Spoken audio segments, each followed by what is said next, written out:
কোথাও যাবি না? তুষার পাল বইয়ের অন্যা খায় বসে আছে। বাসি ভাত, সরষের তেল, কাঁচা লঙ্কা এবং পেঁয়াজ। ভয়ে যদি ট্রেন ছেড়ে দেয় আগে আগে।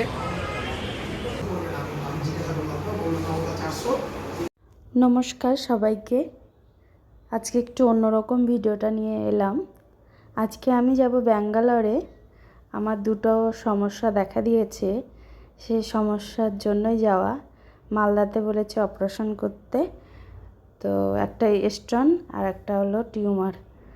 তো ছেলেকে রেখে যাওয়া এই প্রথমবার, খুব খারাপ লাগছে। কারণ এর আগে কখনো আমি কিট্টুকে রেখে যাইনি। আমি রেখে গেছি, তুষারের কাছে ছিল, তুষার গেলে আমার কাছে থাকতো। কিন্তু বাবা মা দুজনে চলে যাবে, ছেলে একা বাড়ি থাকবে, সেটা সত্যি মেনে নেওয়া যাচ্ছে না। খুব খারাপ লাগছে আজকের এই দিনটা। সবাই এসছে আমার বাবার বাড়ির, দুই দিদি, দুই দাদা, মা বাবা। তো তারা রাত্রে চলে গেছিলো, কেননা সকালবেলা আমার ট্রেন ছিল, আর রাতে দেখা করে চলে গেল। বড়দিও এসেছিলো, বড়দিও চলে গেছে।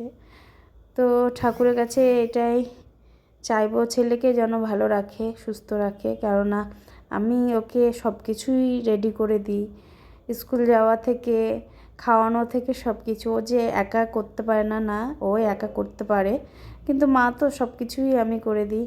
আমার কাছে ঘুমানো, ছেলেকে রেখে যাওয়াটা খুব কষ্ট। মা হওয়াটা খুব কষ্টের জিনিস। এতটা খারাপ দিন আসবে ভাবতে পারিনি। ছেলেটার জন্যই মনটা খারাপ। ও রাতে আমার কাছেই থাকে, আমার কাছেই ঘুমায়। আমি ওকে ছাড়া এক মুহূর্ত থাকতে পারি না। তো এখন আমরা ট্রেনে চেপে গেছি, এখন ফারাক্কা ব্রিজ পেরাবো। তারপরে দুপুরে আজকে খাবার নিয়ে এসেছিলাম ডিমের ঝোল, ভাত আর রুটি। তো দুপুরবেলা যেহেতু ডিম আর ডিমের ঝোল আর ভাত খাবো, আর এখানে আমি নিয়ে নিয়েছি দুজনের জন্য ভাত। তো এখন খেয়ে নিব আমি আর তুষার। তার মধ্যে একটু মালদায় থাকি, যেহেতু আমের প্রতি একটু টান থাকবে, আমের প্রতি, তাই এখানে একটু আম খেয়ে নিলাম। এখন খেয়ে দিয়ে একটু রেস্ট করব আমরা। এত ঠান্ডা যে এখন তুষার পাল বইয়ের অন্যা খায় বসে আছে ঠান্ডার জন্য। খেলাই না পড়লে বিড়াল গাছে ওঠে না, খেলাই পড়লে মানুষ অনেক কিছুই করে। দেখো অন্য পড়ছে, হবে না, আমার সবাই জানে।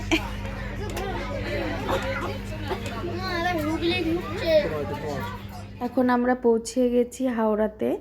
আমাদের একটু ডাইরেক্ট ট্রেন আমরা পাইনি, আমাদের ব্রেক জার্নি করে যেতে হবে। তো এখান থেকে আমরা এখন যাব ওয়েটিং রুমে। একটু ওয়েটিং রুমে খাওয়া দাওয়া করে আমরা পৌঁছে গেছি হাওড়া।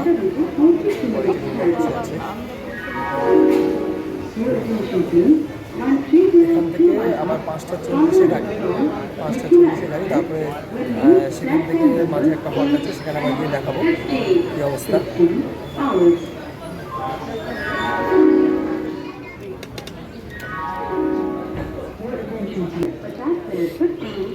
খিদে লেগেছে ওর, আর দেখাচ্ছে আমাকে। এখন আবার ট্রেনে আমরা চেপে পড়লাম। এই ট্রেনটা যাবে যশবন্তপুরে। তো সেখানে যাওয়ার পথে আমার ভাই রাতের খাবার দিবে। ভাই হলো কাকাতো ভাই, সে থাকে খড়গপুরে। তো আমাদেরকে খাওয়ার ওই আজকে রাতের খাবারটা দিবে, পরের দিন আমরা একটাই পৌঁছাবো। তো যা বাড়ির থেকে খাবার এনেছিলাম সবই শেষের মধ্যে, বাদবাকি মুড়ি আর আমটা ছিল। এখন আমার ভাই আসবে, চলো। দেখো খড়গপুর ঢুকছে, ভাইয়ের জন্য ওয়েট করছে। ভাইয়ের সঙ্গে দেখা হবে, আমাদেরকে একটু। ভাইয়ের বউ আসবে? বাহ, তাহলে তো আমারও ভালো, আমার শালা বউ আসবে।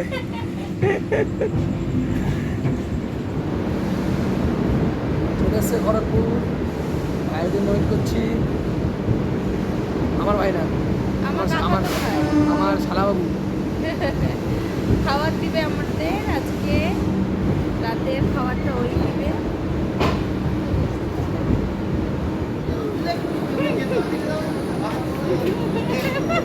নাও নামো এবার।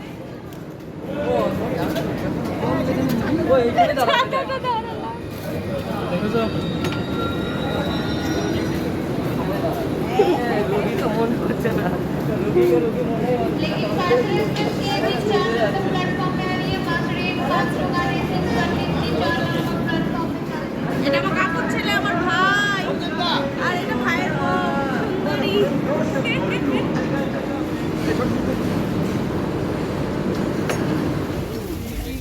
বাবারে কত কি দিয়েছে গো।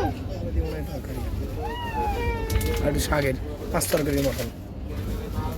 এটা সুজি, সুজি, এটা রুটি, এটা রুটি। রুটি।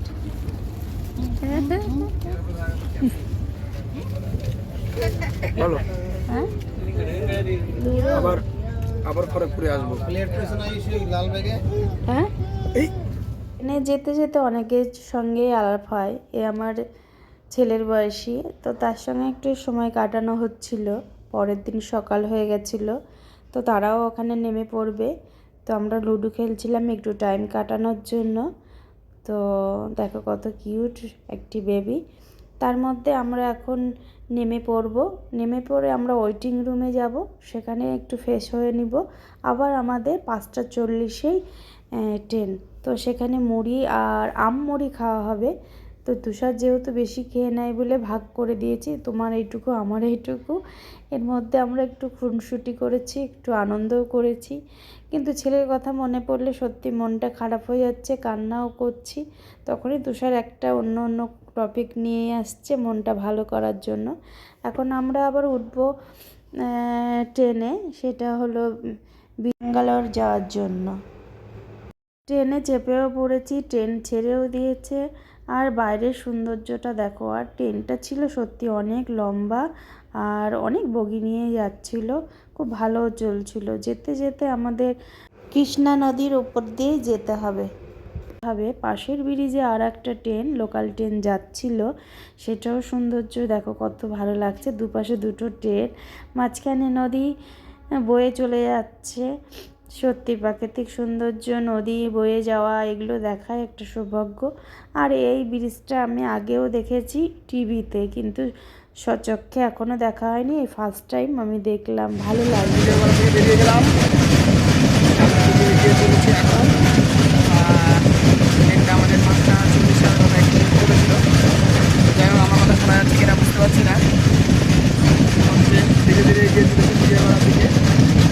আমাদের ডেস্টিনেশন হচ্ছে ব্যাঙ্গালোর, যশবন্তপুর স্টেশন। এখান থেকে আমরা ব্যাঙ্গালোর যাব। সকালের খাওয়া চলছে। কি আছে বলো? ভাত, বাসি ভাত, বাসি ভাত, সরষের তেল, কাঁচা লঙ্কা এবং পেঁয়াজ দিয়ে, সঙ্গে চানাচুর দিয়ে সুন্দর করে মাখিয়ে খাওয়া হলো। কালকে রাতে ভাত আমরা দুটো নিয়েছিলাম, কিন্তু একটা খেতে পেরেছি দুজন মিলে, ওই জন্য একটা রেখে দিয়েছিলাম।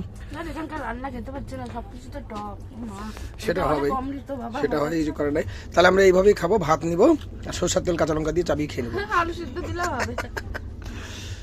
আমরা মোটামুটি কাছাকাছি পৌঁছেই গেছি। যশবন্তপুর ঢুকবে একটু পরেই। এখন আমরা আবার ট্রেন থেকে নেমে পড়লাম। বললাম না ব্রেক জার্নি করে আমাদের যেতে হবে। 4-5টা ট্রেন আমাদের মানে চেপে নেমে তারপরে আবার চাপতে হবে। এইভাবে করে আমাদের জায়গা মতন পৌঁছাতে হবে। এখন আমরা যাব মেট্রো করে কৃষ্ণপুরম একটা জায়গাতে। তো সেখানেই এখন আমরা যাব। তো চলো, এখন কি করে যেতে হবে সেটা বলো। এখন এখান থেকে মেট্রো ধরে সামনে মেট্রোটা দেখে দাও। সামনে মেট্রো স্টেশন, এই যে ওই বড় বিল্ডিংটা হচ্ছে মেট্রো স্টেশন। চলো, মেট্রোয় চলে এসেছে। এখন আমরা ট্রেনে করে যাব হলো কৃষ্ণপুরমে। তো সেখানের জন্য আমরা উঠে পড়লাম ট্রেনে, তুষার আর আমি। এখন ওই জায়গায় যাওয়ার জন্য আবার আর একটা জায়গা থেকে ট্রেনটা পাল্টাতে হবে, সেটা হলো হোয়াইটফিল্ড। তো সেখান থেকে আবার আর একটা লোকাল ট্রেনে করে যাব। তো সবগুলোই তোমাদের সঙ্গে শেয়ার করি, চলো। হ্যাঁ, এই যে গ্রিন লাইন গেল, এবার পার্পল লাইনে উঠবো। চলে এসছে আমাদের মেট্রো। আমার চেঞ্জ করে আরেকটা ট্রেনে উঠলাম, এরপরে আবার চেঞ্জ করতে হবে, এরপরে উঠবো লোকাল ট্রেনে। লোকাল করতে হবে, সব করতে হবে। চলে আসলাম আমরা কৃষ্ণরাজাপুরম। এবার আমরা কৃষ্ণরাজাপুরম রেলওয়ে স্টেশনে যাচ্ছি। এখানে মেট্রো থেকে নামলাম, মেট্রো থেকে নেমে এখন রাস্তা ক্রস করব, রাস্তা ক্রস করে রেলওয়ে স্টেশনে যাব। আমরা এখন বসে আছি কৃষ্ণপুরম প্ল্যাটফর্ম। তো দুবার মেট্রো চেঞ্জ করলাম, এবার এখান থেকে লোকালটা ধরে আমরা হোয়াইট ফিল্ডে যাব। সেখান থেকে আমাদের হোটেলটা হাঁটা পথ, তো সেখানে গিয়ে আমরা দেখাবো যে কী হোটেলে আছি না আছি। আমরা উঠে পড়েছি এখন লোকাল ট্রেনে। আমার ম্যাডাম বসে আছে ভয়ে যদি ট্রেন ছেড়ে দেয় আগে আগে। তার থেকে আমরা এখন যাব হোয়াইট ফিল্ডে। চলে এসেছি আমরা হোয়াইট ফিল্ডে। এখানে রোদ আছে কিন্তু ওয়েদার খুব সুন্দর, সুন্দর একটা ঠান্ডা আবহাওয়া, হাওয়া বইছে। এখন আমরা হোয়াইট ফিল্ডে নামলাম, এবার আমরা হোটেলের দিকে যাচ্ছি।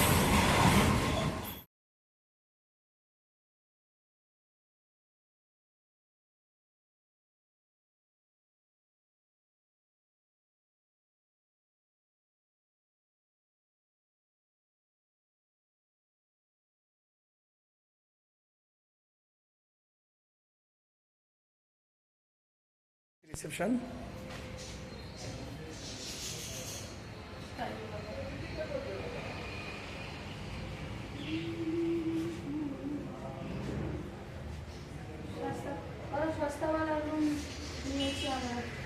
আমরা একদম সস্তা রুম পেয়েছি, কারণ অনেক দিন থাকতে হবে, অত হাইফাই কাজ হ্যাঁ এখানে অত হাইফাইয়ের ব্যাপার নেই। পারি না, আমি এখানে ভর্তি করতে আসি। হ্যাঁ এখানে আমরা রুগী দেখাতে এসেছি। এই যে আমার সামনে রুগী হেঁটে চলে বেড়াচ্ছে। কিভাবে আমরা এলাম ব্যাঙ্গালোরের সবই ডিটেলসটা আমি দিয়ে দিলাম। যারা ডাইরেক্ট পাবেন না টিকিট, এভাবেও আসতে পারেন। তো আমাদের রুমটাও আমি শেয়ার করলাম, কেননা এখানে আমি মজা করতে আসিনি, একটা মাথা গোঁজার ঠাঁই নেওয়ার জন্যই আসা। তো বেশি দাম না, এই রুমটা 300 টাকা করে। তো সেটাও আমি শেয়ার করলাম। তো আজকের ভিডিওটা এখানেই শেষ। ভালো থাকবেন, সুস্থ থাকবেন, আর বড়দের আমার প্রণাম, ছোটদের অনেক অনেক ভালোবাসা। আমি এর পরের ব্লগটা অবশ্যই শেয়ার করব, কোন ডাক্তার দেখাচ্ছি, কোথায় দেখাচ্ছি, কিভাবে দেখাচ্ছি, সব কিছু ডিটেলসটা আপনাদের সঙ্গে আমি শেয়ার করব। আর ছেলেকে যেন একটু ভালো থাকে, এটাই আপনারা সবাই প্রার্থনা করবেন ঠাকুরের কাছে।